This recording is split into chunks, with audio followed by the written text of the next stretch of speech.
Hello दोस्तों, कैसे हो आप लोग। तो चैनल चॉइस में फिर से आपका स्वागत है।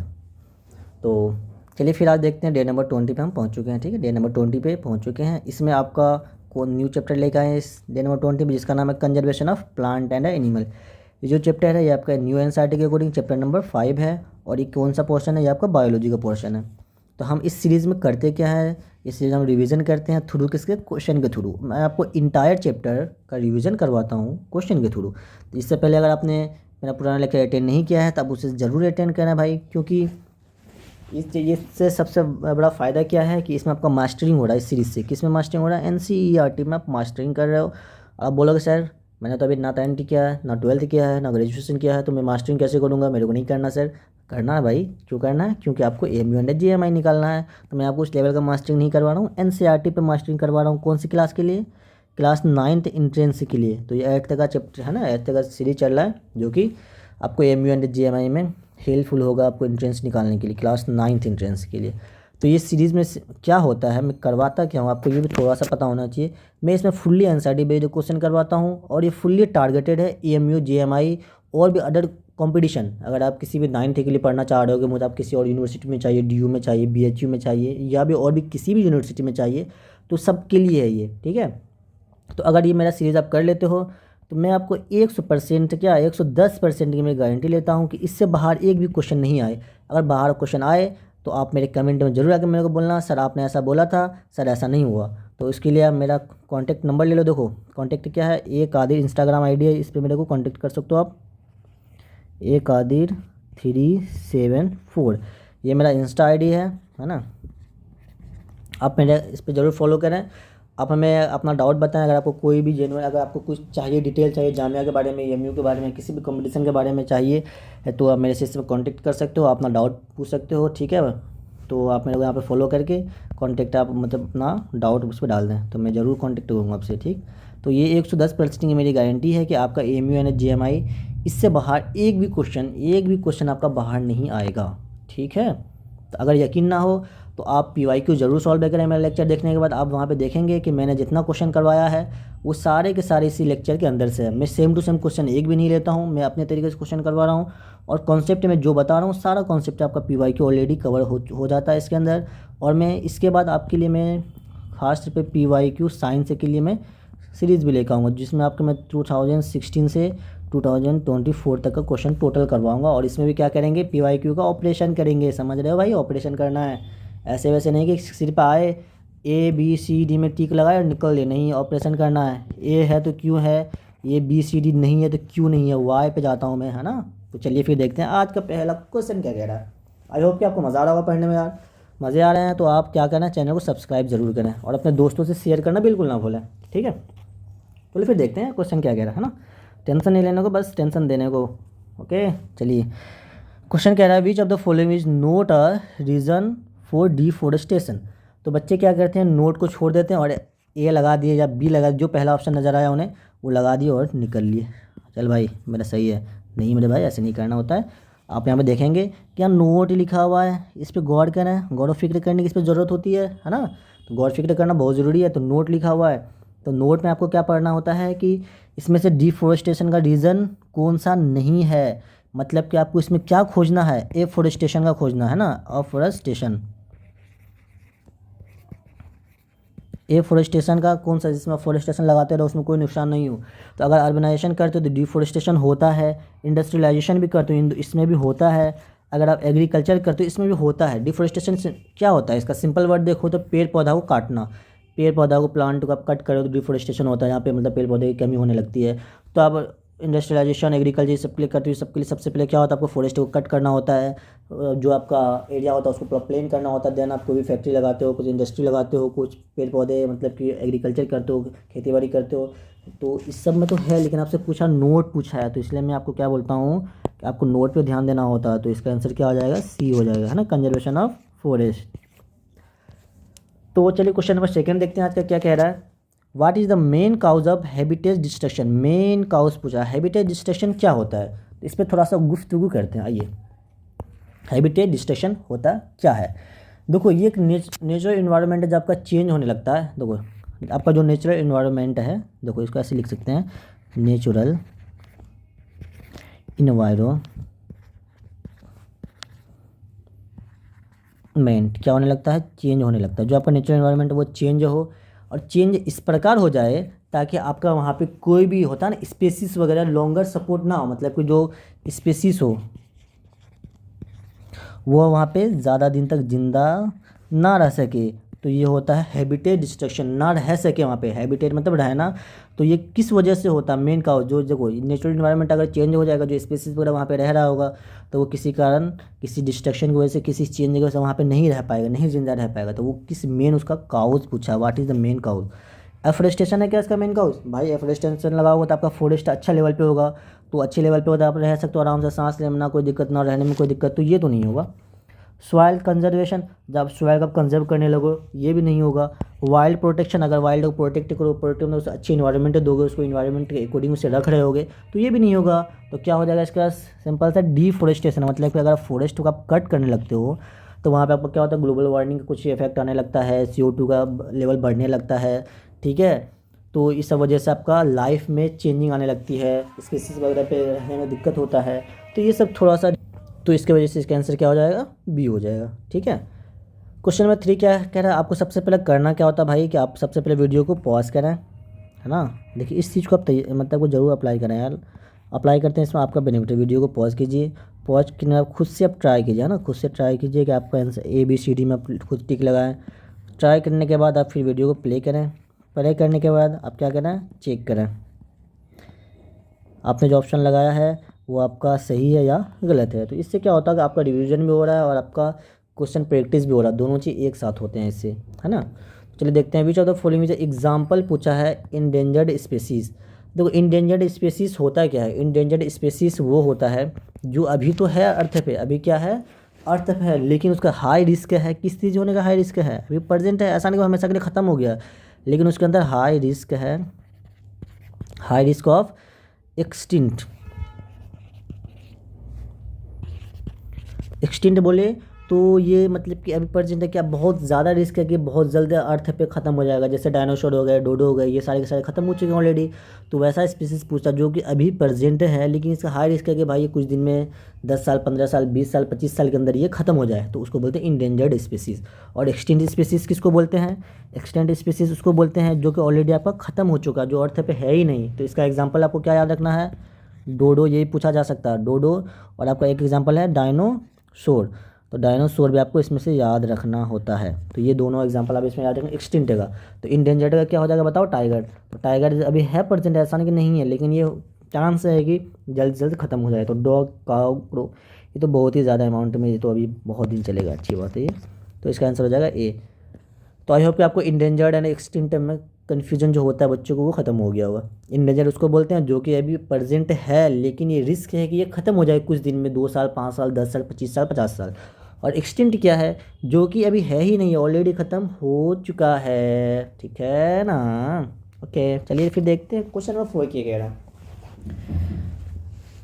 विच of the following is not a effect of deforestation. फिर से यहाँ पर नोट आया, तो मैं आपको कई बार बता रहा हूँ, नोट जब भी आए तो आप इसको अंडरलाइन करना बिल्कुल ना भूलें। इसमें पूछा कि इसमें से इफेक्ट को क्या नहीं है, डिफोरेस्टेशन किसकी वजह से नहीं होता है।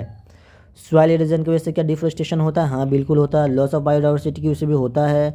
उसके बाद बताओ किसकी वजह से होता है, इंक्रीज इन रेनफॉल, इसकी वजह से होता है क्या, या क्लाइमेट चेंज, क्लाइमेट चेंज की वजह से होगा, होगा ही होगा, लेकिन इंक्रीज इन रेनफॉल की वजह से नहीं होता है।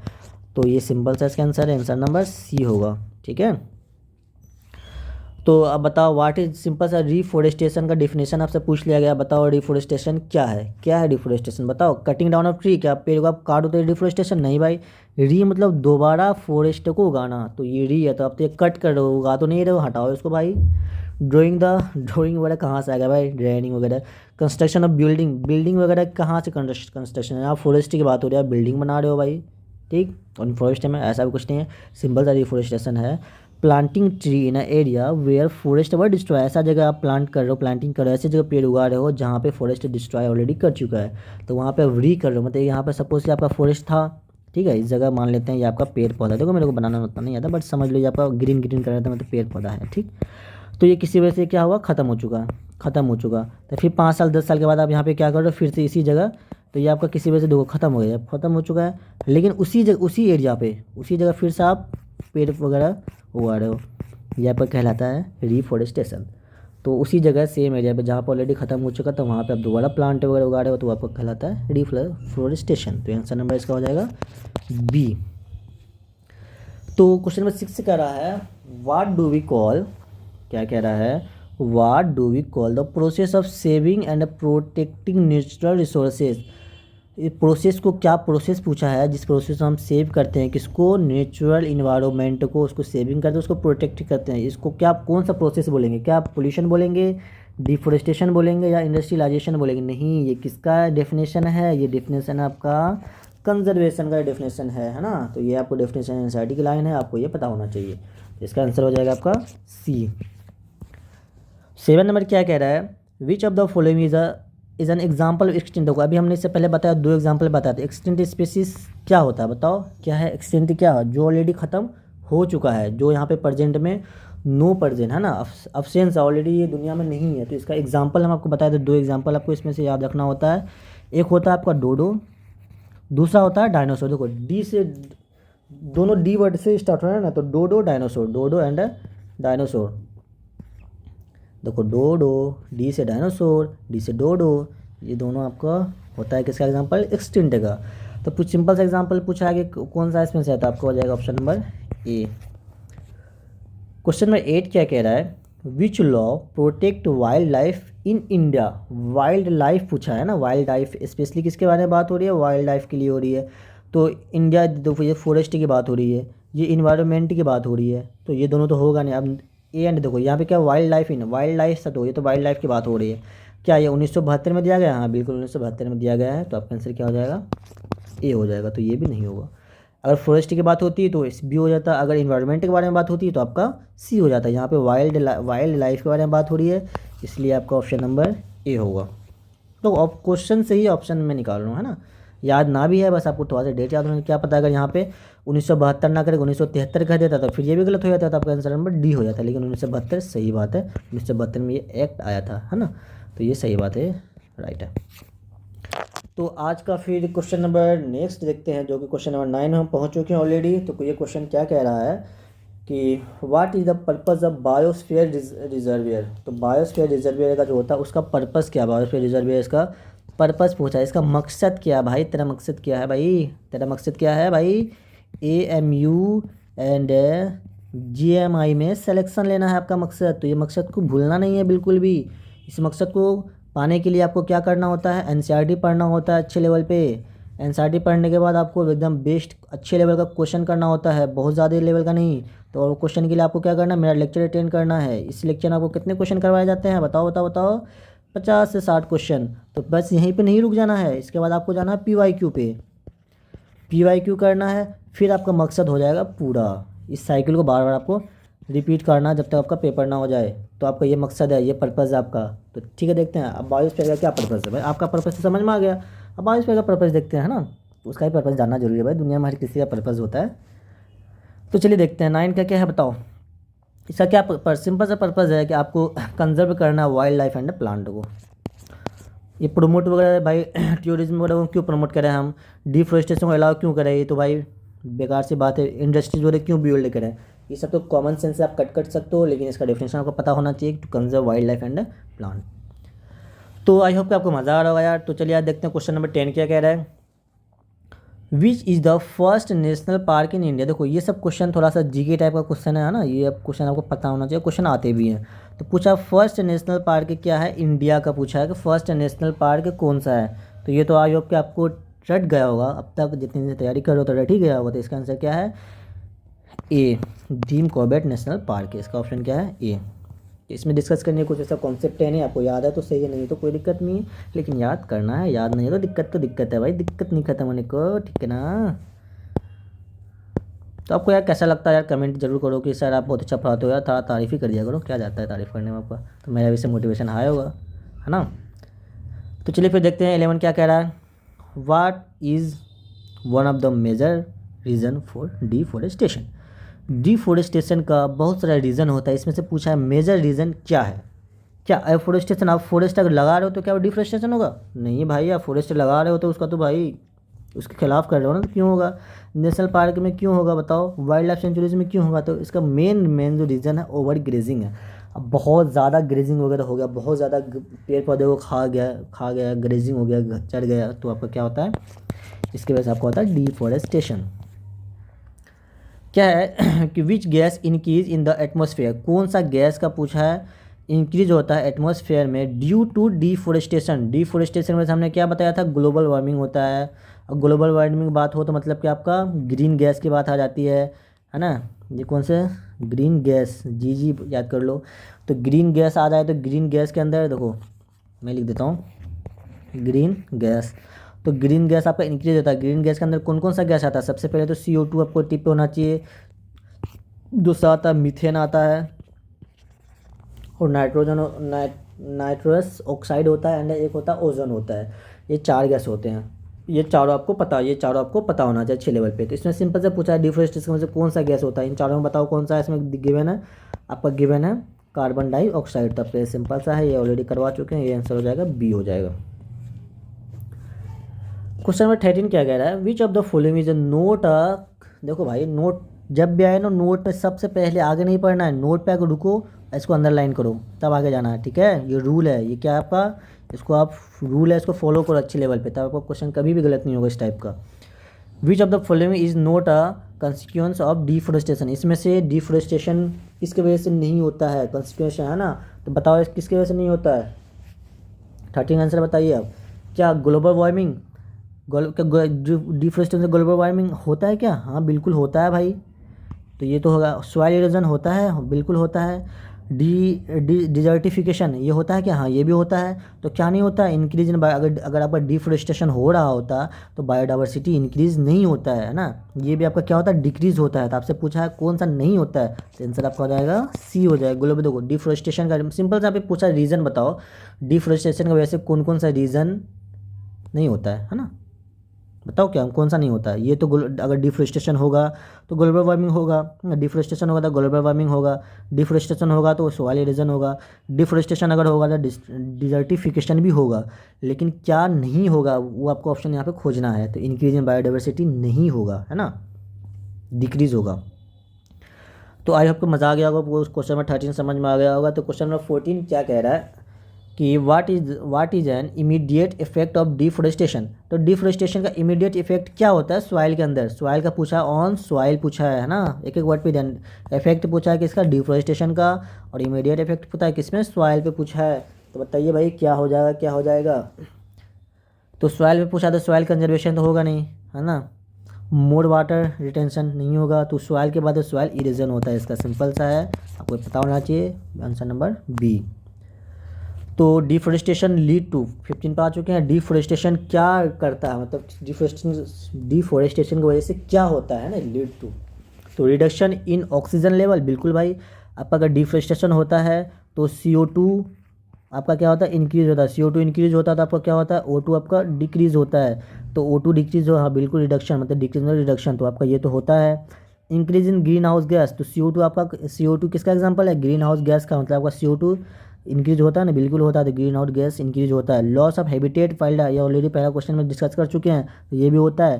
तो इसका आंसर क्या हो जाएगा? डी हो जाएगा। तो ऑल ऑफ दी एबव हो जाएगा इसका।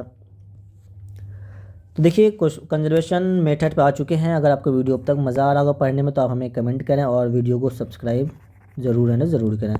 चलिए देखते हैं क्वेश्चन नंबर 16 क्या कह रहा है। व्हाट इज एफोरेस्टेशन, आपका एफोरेस्टेशन का एग्जांपल पूछा है। सिंपल सा एग्जांपल होता है एफोरेस्टेशन का, बताओ ओवर ग्रेजिंग होगा या सॉइल इरोजन होगा? भाई ये सब तो सारे के सारे डिफोरेस्टेशन है। रिमूविंग ट्री फ्रॉम, ये भी आपका डिफोरेस्टेशन। ये सब किसके अंदर आता है? ये सब का सब आता है डिफोरेस्टेशन के अंदर आता है ना, डिफोरेस्टेशन। तो ये सबका सब डिफोरेस्टेशन के अंदर आता है। आपसे पूछा कि एफोरेस्टेशन वर्क क्या है, तो planting tree in the deforested area, already आपको बता चुके हैं ये क्या मतलब है इसका। तो ये आपका हो जाएगा ऑप्शन नंबर ए। 17 क्या कह रहा है कि विच of the following is note a method. देखो नोट है ना, अंडरलाइन करेंगे सबसे पहले, हमारा रूल यही है, फिर आगे बढ़ेंगे। भाई क्या ऑप्शन है वो तो बाद में देख लेंगे ना, पहले आपको क्वेश्चन समझना होता है अच्छे लेवल पे। तो which of the following is note a method of conservation of forest. Conservation of forest का इसमें से कौन सा मेथड नहीं है। तो कौन सा नहीं है? एफोरेस्टेशन है क्या? बिल्कुल है भाई। रिफोरेस्टेशन है? बिल्कुल है। तो एफोरेस्टेशन क्या होता है? एफोरेस्टेशन का है कि planting tree in the deforested, जहाँ पे कभी आपका, जो इन दोनों में बताओ, एफोरेस्टेशन तो और रिफोरेस्टेशन, इन दोनों का सिंपल सा क्या है कि एक आपका ये इलाका है, ठीक है, ये आपका इलाका है, तो यहाँ पे कभी भी प्लांट नहीं रहा हो इससे पहले, जैसे कि यहाँ पे कभी रहा ही नहीं हो, तो आप यहाँ पे क्या कर रहे हो? फॉरेस्ट वगैरह यहाँ पे ट्रीज वगैरह आप लगा रहे हो, तो ये आपका एफोरेस्टेशन होता है। रीफोरेस्टेशन दोबारा, तो यहाँ पे आपका पहले क्या था? ट्री वगैरह था, है ना, ट्री था यहाँ पे, किसी कारणवश ये ट्री क्या हो गया? आपका ख़त्म हो गया। तो फिर आपने क्या किया? उसी एरिया पे, उसी जगह दोबारा आपने क्या किया? अगेन सेम जगह पे, मतलब जगह सेम, मान लो मैं अलग जगह बता रहा हूँ थोड़ा सा, तो यहाँ पे आपने फिर से दोबारा फॉरेस्ट बना दिया। तो ये एक ही जहाँ पे ख़त्म हो चुका था किसी वजह से, फिर आपने वहीं पे फॉरेस्ट उगाया है, ठीक है, प्लांट वगैरह आपने प्लांटिंग वगैरह की, तो वो आपका होता है डिफोरेस्टेशन। तो इसमें क्या कह रहा है कि किसमें से कौन सा नहीं है कंट्रोल? अगर ग्रेजिंग को कंट्रोल करते हो तो ये भी सही बात है। आपसे पूछा नोट है, कौन सा नहीं है, तो आपका क्या होगा? इंडस्ट्रियलाइजेशन इसका आंसर होगा।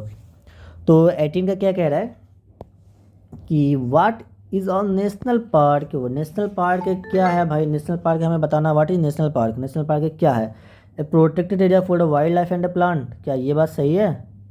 लग रहा है सही है, मुझे तो लग रहा है। चलो इसको रखते हैं थोड़ा सा। प्लेस ऑफ टूरिज्म नहीं यार, इसके लिए क्यों हम बनाएंगे? घूमने फिरने के लिए थोड़ी नहीं है चीज़। ये रिजर्व एरिया फॉर फार्मिंग, क्या फार्मिंग के लिए नेशनल पार्क? नहीं। हंटिंग ग्राउंड नहीं है, हंट के यहाँ पे हंटिंग वगैरह होता है? नहीं यार।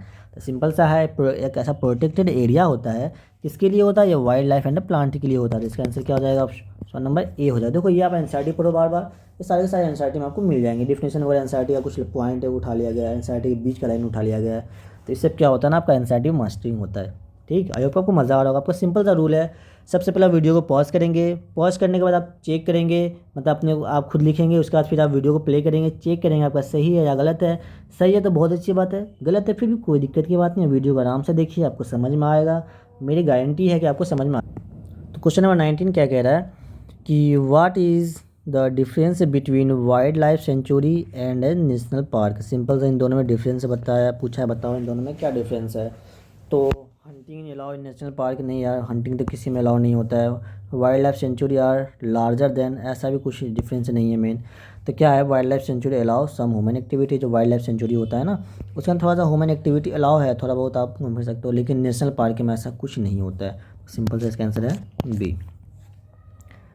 क्वेश्चन नंबर 20 में आ चुके हैं, और 20 क्या कह रहा है कि what is the main M of conservation? तो कंजर्वेशन का मेन एम क्या है? तो इंक्रीज अर्बनाइजेशन, क्या अर्बनाइजेशन को इंक्रीज करना? नहीं यार।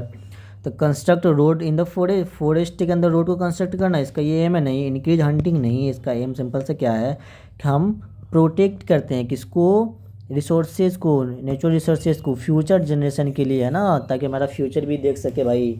तो इसके लिए मेन एम इसका यही होता है। तो इसका आंसर है सिंपल सा बी, सॉरी ए, इसका आंसर सिंपल है ना। तो इसमें कुछ ऐसा समझने का था नहीं। तो चलो अब देखते हैं क्वेश्चन नंबर 21 क्या कह रहा है। क्वेश्चन 21 कह रहा है, देखो भाई, अगर आपको कोई भी डाउट हो, कोई भी क्वेरी है, कोई भी आपको कुछ जानना हो, कुछ पूछना हो, तो ये मेरा इंस्टा आईडी है, तो आप इसे स्कैन करके आप मेरे आईडी पर पहुंच सकते हो, आप उसे मुझे फॉलो करो।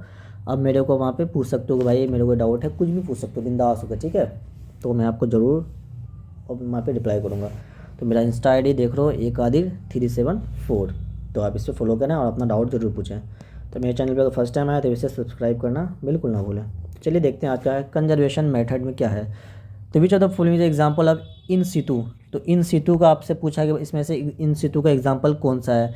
तो देखो मैं आपको सिंपल सा एक लाइन, मतलब तीन तीन चीज़ बताता हूँ। देखो इन सितु कभी भी आपसे पूछा जाए ना, तो हर चीज़ टोटल आपको याद नहीं करना भाई। हम जानते हैं इन सितु कंजर्वेशन होता है, एक सितु कंजर्वेशन होता है। अब हम पूरा याद करें इन सितु का, ये एक सितु का भी नहीं, ये नहीं करना होता मेरे भाई।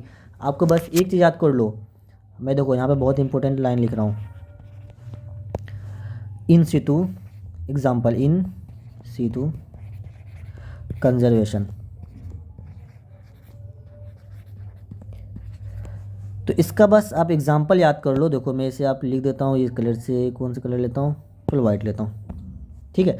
तो इसका तीन एग्जाम्पल इसका होता है, तीन बस याद कर लो, इससे ज़्यादा आपको याद करनी किसी भी चीज़ की ज़रूरत नहीं है। तो आप सिर्फ पहला याद कर लो, नेशनल पार्क, नेशनल पार्क। तो अब दूसरा इसमें याद करो वाइल्ड लाइफ सेंचुरी है ना, वाइल्ड लाइफ सेंचुरी। और तीसरा याद कर लो बायोस्फीयर रिजर्व। आपको बस ये 3 याद करना है, इससे ज़्यादा आपको याद करने की ज़रूरत नहीं है और आपको याद भी नहीं करना होता है, और आपको बस यही 3 याद करना है। अब इसके अलावा आप एक सीटू का भी एग्जांपल याद नहीं करोगे, पता चला कि अभी इन सीटू का सर ने बोला है 3, अब एक सीटू का मैं टोटल याद करूँ, नहीं, आपको बस इन सीटू का पूछा याद करना है, वो भी कौन सा, ये 3 करना है, national park, wild life century and biosphere reserve है। आप तो इसमें देखो, इसमें क्या पूछा बताओ, इसमें से इन सेटों का एग्जांपल कौन है, इन तीनों को खोजो। क्या नेशनल पार्क का कहीं गिवन है? देखो नेशनल पार्क गिवन है, तो ये सिंपल से हो गया। तो आपका एक सेटों का एग्जांपल क्या है इसके अंदर? Botanical garden, juice and seed bank, ये सारे के सारे आपका एक सेटू है। तो बस आप ये 3 याद करो, इससे मैं देखना सारा का सारा आपका क्वेश्चन मैं सॉल्व कर देता हूँ। अभी दूसरा क्वेश्चन कह रहा है कि which are the following example of ex situ का आपसे पूछा है, तो मैंने आपको क्या बोला, बस अब इन सीटू को याद करके रखो, एक सीटू को याद भी नहीं करना है। देखो इन सीटू में क्या था, बायोस्फीयर रिजर्व था, हाँ ये था, वाइल्ड लाइफ सेंचुरी था, देखो हाँ वाइल्ड लाइफ सेंचुरी भी है, तो ये भी है, नेशनल पार्क है, ये तीनों तो आपका किसका एग्जाम्पल है, इन सीटू का है ना। तो ये दोनों, ये सब किसका एग्जाम्पल, इन सीटू, ये भी आपका इन सीटू है। तो आपसे पूछा एक सीटू का, तो ये तीनों जब इन सीटू तब एक सीटू का 100% जू है, आपको याद करने की जरूरत भी नहीं थी। तो सिंपल सा है, देखो इस तरीके से क्वेश्चन सॉल्व करते हैं ऐसे, क्योंकि आप देखो अगर एक सीटू में एग्जाम करने जाओ तो इसमें क्या क्या आता है, सबसे पहले बोटनिकल गार्डन आता है, जूस आता है, एक्वेरियम आता है, सीड बैंक आता है, और आता है शायद जीन बैंक आता है ना, डीएनए बैंक आता है, ये सारे सारे आते हैं। तो इतना आपको याद करने की जरूरत नहीं है, आप बस 3 याद करो ना। मेरे को क्वेश्चन है बस क्या याद करना है, इन सीटू का एग्जाम्पल होता है biosphere reserve, wild life century and national park, है ना, बस इतना। देखो आप ना ये बी एम डब्ल्यू तो बहुत करते हो, BMW, तो आप लेकिन यहाँ पे क्या याद कर लो, BM को कट करके यहाँ पे रख लो BNW, आप BNW चलाओ, B for biosphere reserve, N for national park and W for wild life. बोलो इससे आसान तरीका आप क्या बताऊँ, BMW को BNW करो, अपना तरीका है भाई, गाड़ी बनाओ क्या, जब वही एक ही चीज़, अपना कुछ न्यू ईजाद करो। तो ऐसे भी आप BNW देखो, ये BNW के BNW में आ रहा है ना, सॉरी DNW नहीं, BNW, तो बायोस्फीयर रिजर्व में आ गया, नेशनल पार्क आ गया, अंडर वाइल्ड लाइफ आ गया। तो इन तीनों में ये मेरे BNW के अंदर ये नहीं आ सकता, तो इसको जू हो गया इसका। तो अब सिंपल सा है कि काजीरंगा नेशनल पार्क किसके लिए फेमस है, बताओ किसके लिए फेमस है? क्या ये लायन के लिए है, एलिफेंट के लिए है, टाइगर के लिए, सब के लिए नहीं है, राइनोसोरस के लिए है। तो answer number B. Question number 24 क्या कह रहा है, गिर नेशनल पार्क है ना, गिर नेशनल पार्क किसके लिए फेमस है, कौन से स्पीसीज के लिए फेमस है, बताओ बताओ बताओ बताओ। बंगाल टाइगर के लिए नहीं, स्नो लेपर्ड के लिए, रेड पांडा के लिए नहीं, ये होता है एशियाटिक लायन के लिए होता है। ये सब आपको जीके का क्वेश्चन आता है, ये आपको टिप पे होना चाहिए कि लिप पे अंडे टिप पे, जैसे देखो ये टिक लगाओ निकल दो। इसके अंदर आपको ना आई थिंक कि 2 सेकेंड लगनी चाहिए इसके अंदर आपको, 2 सेकेंड से अगर ज़्यादा यहाँ पे दे रहे हो तो फिर गलत कर रहे हो। 2 सेकेंड मैक्स मैक्स, चलो 5 सेकेंड ले लो, इससे ज़्यादा इस सब टाइप के क्वेश्चन में आपको नहीं देना है। तो 25 क्या कह रहा है, which are the following is an example of endangered species. आप बताओ इंडेंजर्ड स्पेसीज क्या होता है, ऑलरेडी बता चुके हैं। तो क्या पिकॉक इंडेंजर्ड स्पेसीज होगा? नहीं होगा, बहुत से पिकॉक है, स्पैरो भी नहीं होगा, पिजन में नहीं है, ब्लैक बक आपका एक बर्ड होता है वो आपका है इंडेंजर्ड स्पेसीज का। इंडेंजर मतलब जो प्रेजेंट है लेकिन कुछ दिन में ख़त्म हो जाएगा। 26 कह रहा है विच of the following is an objective for the project tiger launch in 1973। तो बताओ ये क्यों क्यों लॉन्च किया गया था, बताओ बताओ बताओ बताओ। किसको? To increase tiger hunting. क्या भाई टाइगर हंटिंग को इंक्रीज करते जाओ करते जाओ करते जाओ ताकि ख़त्म हो जाए, इसमें से क्या क्या नहीं यार, इसको तो कम ताकि मेरा टाइगर तो खुद ही भाई इंडेंजर्ड स्पीसीज है, अगर हम हंटिंग इंक्रीज कर देंगे तो ये तो ख़त्म हो जाएगा। तो फिर इसका प्रोजेक्ट क्यों बनाया जाता है, ताकि आप किसी चीज़ को कंजर्व करो, इसलिए बताया जाता है, बनाया जाता है ताकि उसे बचा सको, उसे ख़त्म करने के लिए नहीं बनाया जाता है। To replace tiger with lion, क्या टाइगर को लायन से रिप्लेस करने के लिए इसलिए बनाया गया था? नहीं। कैप्चर टाइगर, नहीं ये भी नहीं। तो कंजर्व के लिए बनाया गया था कि आप टाइगर को क्या करो, कंजर्व करो, पॉपुलेशन है ना उसके पॉपुलेशन को कंजर्व करो। तो कोई भी प्रोजेक्ट वगैरह इस वजह से बनाया जाता है कंजर्व करने के लिए। तो 27 नंबर क्या कह रहा है कि which type of conservation involve क्या है, preserving species in their natural resources. देखो नेचुरल हैबिटेट में किसको ना था, आर्टिफिशियल। देखो नेचुरल है तो आर्टिफिशियल क्यों होगा, ठीक है, तो इसको हटा दो। जब भी आपका एक चीज़ और याद कर लो कि नेचर, अगर नेचुरल की बात आ जाए तो नेचर में आपका क्या आ जाएगा, इन सितु आ जाएगा। देखो हमने अभी क्या बताया आपको, BNW। तो बी से क्या है, बताओ बताओ बताओ बताओ, बी से क्या बताया था अभी भाई, बोल दो यार, बोल दो बोल दो बोल दो, इतना लेट करोगे बोलने में। हाँ ऐसा करोगे मेरे साथ, इतने प्यार से पढ़ा रहा हूँ, ऐसा करेंगे, नहीं नहीं नहीं। तो ये हो जाएगा बायोस्फेयर, है ना, बायोस्फेयर। N4 क्या बताया था, बताओ बताओ बताओ बताओ बताओ, N4 बताया था आपको नेशनल पार्क,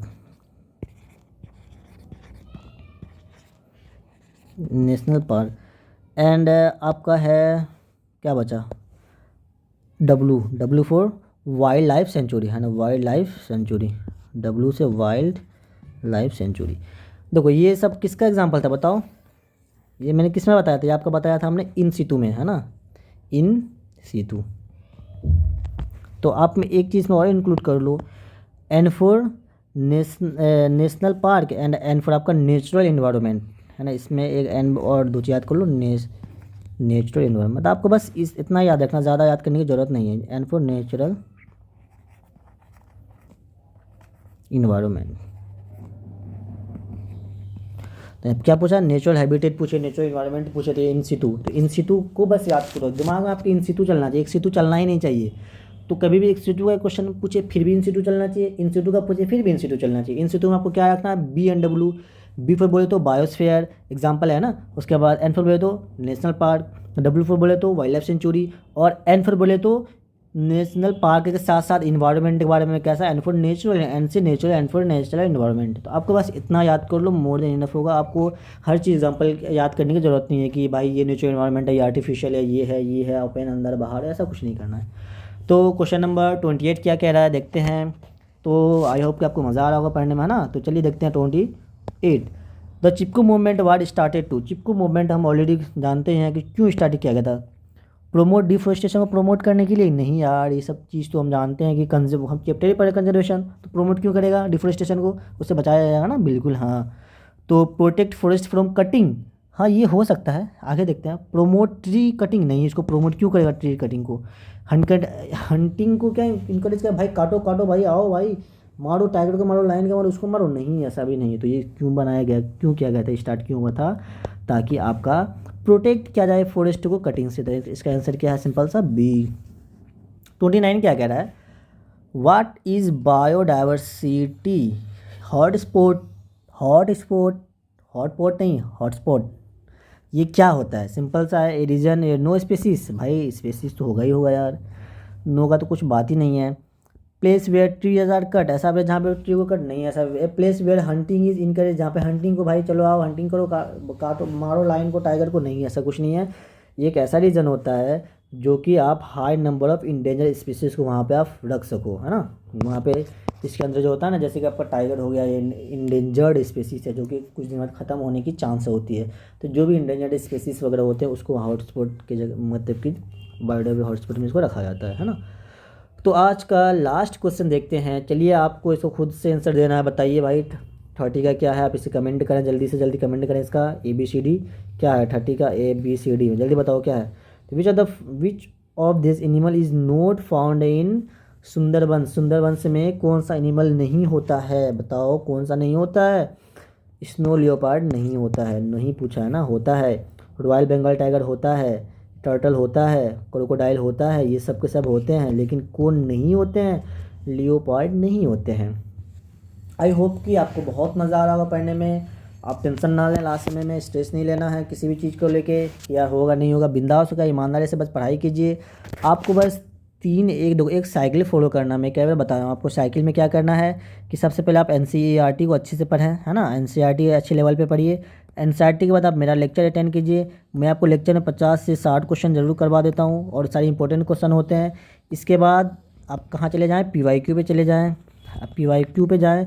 PYQ करने के बाद आपको रियलाइज़ होगा कि आपने अच्छे लेवल पे तैयारी कर रखा है। अगर आपका PYQ नहीं बन रहा है या आपने कहीं पे कोई कोताही की है, तो फिर से इस साइकिल को दोबारा आप फॉलो करें। तो अगर इस साइकिल को आप 1 से 2 बार फॉलो कर लेते हैं, तो ये आपको साइकिल को फॉलो करना है 1 से 2 बार। अगर इसे आप फॉलो करते हैं तो 110% की गारंटी है मेरी कि आपका सिलेक्शन पक्का है, चाहे वो AMU में जाना चाह रहे हो, चाहे आप GMI में जाना चाह रहे हो, चाहे आप किसी भी कंपटीशन की तैयारी कर रहे हो। अगर आप 8th का उसमें सिलेबस आता है तो आप उसके लिए मेरा लेक्चर को बिंदास होकर अटेंड करें। मैं आपको क्वेश्चन ही नहीं करवाता हूँ, क्वेश्चन के साथ साथ आपको मैं कॉन्सेप्ट भी समझाता हूँ, आपने ऑलरेडी देख लिया होगा। तो अगर आपको वीडियो थोड़ा भी अच्छा लग रहा हो, आपको मज़ा आ रहा हो पढ़ने में, तो आप मेरे चैनल को क्या करें, सबसे पहला काम है आपको सब्सक्राइब करना। इससे क्या होगा कि मैं आपके लिए PYQ सीरीज़ लेकर आने वाला हूँ, तो वो आपको नोटिफिकेशन आ जाएगा बहुत जल्द। तो आप मेरे चैनल को लाइक ज़रूर कीजिए, शेयर ज़रूर कीजिए, कमेंट ज़रूर करके बताओ यार कि कैसा लेक्चर है, कोई इम्प्रूवमेंट करना है या कहीं कोई डाउट है तो आप उसे कमेंट करें। किसी स्पेसिफिक टॉपिक पे आपको 8th क्लास के बेस्ड पे आपको कोई लेक्चर चाहिए होता है कि सर मेरे को इस टॉपिक को समझ में नहीं आ रहा है, मेरे को बताएं, मैं आपको लेक्चर लेकर आऊँगा, कमेंट करके ज़रूर बताएं। तो thank you for watching this video. चलिए मिलते हैं फिर कल नेक्स्ट लेक्चर में, तब तक के लिए ओके बाय। खुश रहें, मज़े में रहें, अंदर मस्ती करें, बट पढ़ाई करते ना, सब चीज़ करो यार, मज़े करो, कोई दिक्कत नहीं है, लाइफ एंजॉय करो, है ना, डजेंट मैटर, मज़े करना ज़रूरी है लाइफ में यार। सिर्फ पढ़ना पढ़ना मैटर नहीं होता। हाँ पढ़ो, आप 2 ही घंटे पढ़ो, मेरा सिंपल सा मकसद है, 2 घंटा पढ़ो, लेकिन अच्छे लेवल का पढ़ो। ऐसा पढ़ लो कि यार वो पढ़ाई आपका काम आए। आप 10 घंटा पढ़ रहे हो लेकिन आप दिमाग में ये चल रहा वो चल रहा, तो वैसा पढ़ाई नहीं करना होता। 1 घंटे पढ़ो, 2 घंटे पढ़ो, अच्छे से पढ़ो।